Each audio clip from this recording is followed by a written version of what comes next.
গরু যেমনে বান্ধে কুরবানির টাইমে এমনে বাঁধছে, বাইন্দা হওয়াইছে, কইছে আমার জানটা ভিক্ষা দেন, আমার জানটা ভিক্ষা দেন। আমার ফুলাবাইন দুইটা আছে, আমার ফুলাবাইনের মুখের দিক চাইয়া হেরা শোনে নাই, হেরা একেবারে গলার দৌড়টা কাইটা লাইছে, কাইটটা উল্টা পাল্টা কোবাইছে, কোবাইয়া মাইরা মরার পরও ইচ্ছা মতন মারছে, লাইতেইছে, একটু পানি চাইছে, মরে যাওয়ার পরও কইছে আমার একটু পানি দে, আমার একটু পানি দে।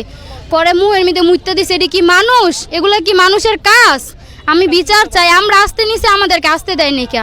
আমাদেরকে সবাই আটকাইছে, সেন দাও নিয়া, কয়েকটা মহিলাও যাইতে দিবি না। আমার আব্বু গেছে বাজারে গেছে, তারপর সবাই মিলা মারছে। কিল্লিগারা কি এত খারাপ, বেডির আগে ধরে মারছে। আমার কেউ দেখে নাই, কেত সকালে বেডিরা ধরছে। আমার আব্বু সকাল সকাল বেরিয়ে গেছে, সকাল 7টার দিকে।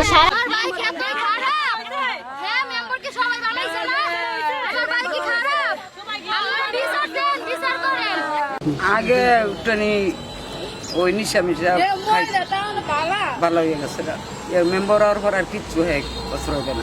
জীবন একটা মাদক হাত লয় নাই, বেশ ওই আমার বাড়ি লই, আমার দাদির বাড়ির নামে মামলা দিছি, হেরা দৈর দৈরে এরমের দিছে, বাড়ি লইয়া জায়গা লইয়া মামলা।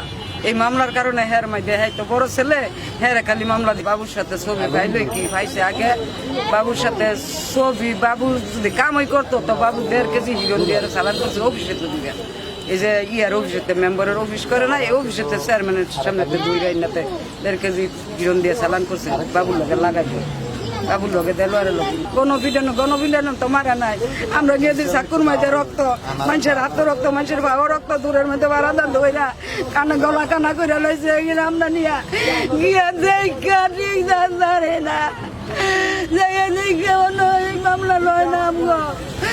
আমরা তোমার কইছি, আমরা যদি নাম দিছি আরো কিছু অজ্ঞাত দিয়ে দেন, মামলাটা লইলো না হলো না। অদ্য 29/9/2025 খ্রিস্টাব্দ তারিখে আনুমানিক সকাল 9:30 ঘটিকার দিকে আমরা খবর পাই যে ব্রাহ্মণদী ইউনিয়ন পরিষদের 3 নম্বর ওয়ার্ডের মেম্বার জনাব সোহেলকে বালিয়াপাড়া গ্রামবাসী আটক করেছে। তো এই খবর পাওয়ার সাথে সাথে আমরা 2.5 থানা পুলিশের একটি টিম আমরা ঘটনাস্থলের দিকে রওনা দিই।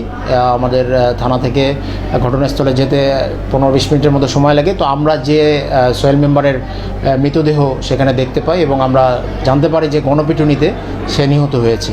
তো এই সংক্রান্তে আমরা ঘটনাস্থলে যে আরও জানতে পারি যে সে স্থানীয় এক ব্যক্তি তার বাসায় চাঁদার দাবিতে গিয়েছিল। পরে ওই বাসায় যারা ছিলেন তারা চিল্লাচিল্লি শুরু করেন যে তাদের উদ্ধারের জন্য। তো আশেপাশের লোকজন বিষয়টি আঁচ করতে পেরে তারাও সবাই মিলে বাসাটা ঘেরাও করে এবং এই সংক্রান্ত পরবর্তীতে এলাকার মসজিদে মাইকিং করা হয় যে সোহেল মেম্বার চাঁদা চাইতে এসে বাসায় চাঁদা দাবি করছে। পরবর্তীতে স্থানীয় গ্রামবাসী সম্ভবত তাকে আটক করে এবং আটক করে আমরা তার মৃতদেহ পেয়েছি। আপনারা আরও অবগত আছেন, এই বেশি দিন আগে হবে না, প্রায় 15-20 দিন আগেও আমরা তাকে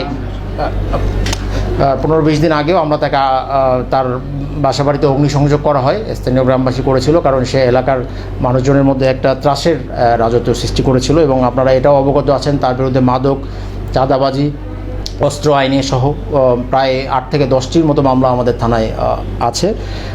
তো এই বিষয়ে আমরা আসলে ঘটনাস্থলে যেয়ে তাকে নিহত অবস্থায় পেয়েছি এবং তার লাশ উদ্ধার করে আমরা থানায় নিয়ে এসেছি এবং এ বিষয়ে আইনগত ব্যবস্থা প্রক্রিয়াধীন আছে। একটি অস্ত্র আমরা ঘটনাস্থলের আশেপাশ থেকে উদ্ধার করেছি। অস্ত্রটির আসলে মালিকানা এখনও আমরা প্রকৃতভাবে যাচাই করতে পারিনি।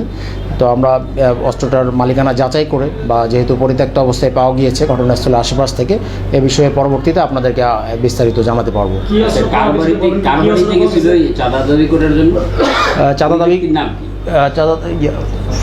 চাঁদা দাবি করার জন্য বালিয়াপাড়া গ্রামের ফারুক নামের এক ব্যক্তির বাসায় গিয়েছিল। তো তার ফারুক সম্ভবত তখন বাসায় ছিলেন না, তার স্ত্রী শাহিনুর বাসায় ছিলেন।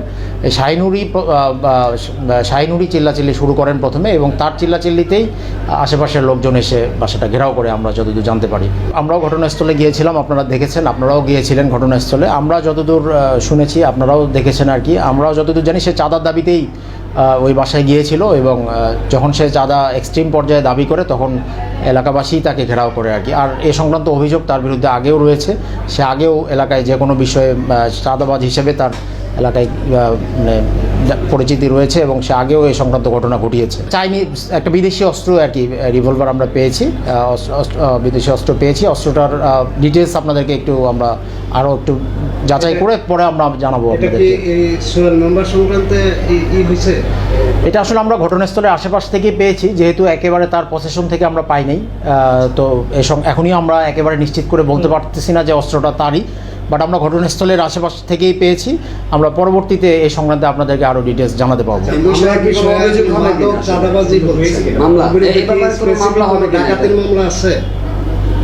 স্পেসিফিক ডাকাতির মামলা আছে, ডাকাতির অভিযোগ আছে তার বিরুদ্ধে। সে আমরা যতদূর শুনেছি, আপনারা জানলেন যে আমরা এখানে নতুন এসেছি, তো আমরা শুনেছি যে পূর্বে তার ডাকাত হিসেবে একটা খ্যাতি ছিল।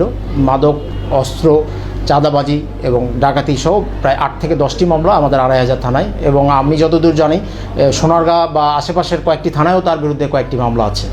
আচ্ছা, গণবিরোধী যে নিহত, এ ব্যাপারে কোনো মামলা, থানায় কোনো অভিযোগ বা মামলা হবে কিনা এই বিষয়টা? না, অবশ্যই অভিযোগ, যদি পরিবারের পক্ষ থেকে অভিযোগ করে অবশ্যই এই সংক্রান্তে একটি মামলা অবশ্যই হবে আর কি। এখনও আমাদের কাছে কেউ কোনো অভিযোগ করে নাই, আসলে এখনও কোনো আসামিকে আটক করতে পারি নাই। তবে বিষয়টি নিয়ে আমরা আমাদের স্থানীয় সোর্স আমরা লাগিয়েছি এবং আমাদের পুলিশের টিম ওখানে কাজ করছে, আপনারাও এটা জানেন। আমরা আসলে প্রকৃত ঘটনাটা কী ঘটেছিল এটা জানার চেষ্টা করছি এবং কারা এই ঘটনায় জড়িত ছিল এটি আসলে আমরা জানার চেষ্টা করছি।